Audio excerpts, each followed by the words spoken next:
All right, now we're going to take a look at EDU. Now, the important things to know about EDU is that this site is associated with a university of some sort, so a college, and it could be a student or a teacher that's making the EDU site. It could be well researched and informative, but maybe not. Again, you're going to ask yourselves the same kinds of questions, so let's go ahead and take a look. We have this site, which most of us should recognize, the CU of Boulder website. You can kind of take a look.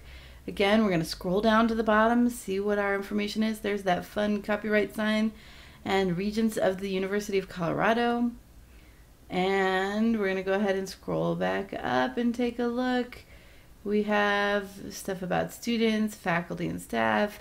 So it looks like it's giving us some basic information about the college. Let's go ahead and go back to answering our questions. What is the purpose of this site? To inform people about the University of Colorado. Who is responsible for this site? Well, the Regents of CU. We looked at that at the bottom. Are they trying to convince you of something? I think maybe to go to CU, but that's about it. Is this a personal site? No, it is definitely not. It is owned and run by the university. Let's go ahead and take a look at our next one. Maybe. All right, so here we go. This again, if you look at the top, and we haven't been talking about this so much, but if you look at the top, you can see there's that EDU right in there.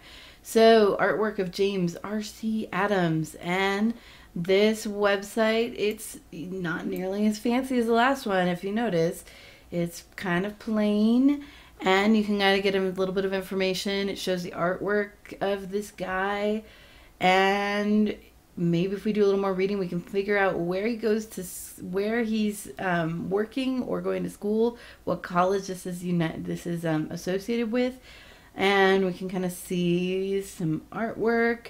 But there's not a lot of information here. It's hard to tell. If we scroll down to the bottom, we don't really get much.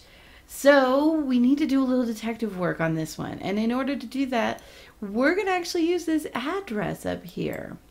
If it's hard to tell where the person is associated with, what the root of this is that you can start looking at this address and see if we can get some more information. So we're actually going to just highlight and get rid of all this stuff. And if we push enter, gosh, we already know a lot more. Look, Manchester University. We can scroll down and look, there's student home pages. And again, at the very bottom, we can see student, faculty, staff, off-campus viewers. So he is actually, if you do a little more digging, you can find out that he is, in fact, a faculty, a professor of that university. You can kind of see right there. So he's allowed to put whatever he wants to on his website. I'm sure there's some rules, but in general, you can kind of see that. We can also peek at some of these others. Again, so this is going to be a chance to look at what kinds of things the students are putting up. Again, this is all something that's put together by a student, and the other one was by a professor, so they're not necessarily going to be the same as a commercial website. Let's go ahead and take a look, and let's answer our questions. What's the purpose of that site, the one with the guy and the paintings?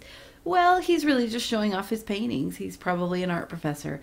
And who's responsible for that site? Well, he is responsible for that site. It's hosted through Manchester University. And is he trying to convince you of something? Just that he's a great artist. And is it a personal site? Yes, indeed. And a personal site, that's important to know, because if it's a personal site, people can put whatever they want on a personal site. And so they might not be telling you the truth. That's super important to know.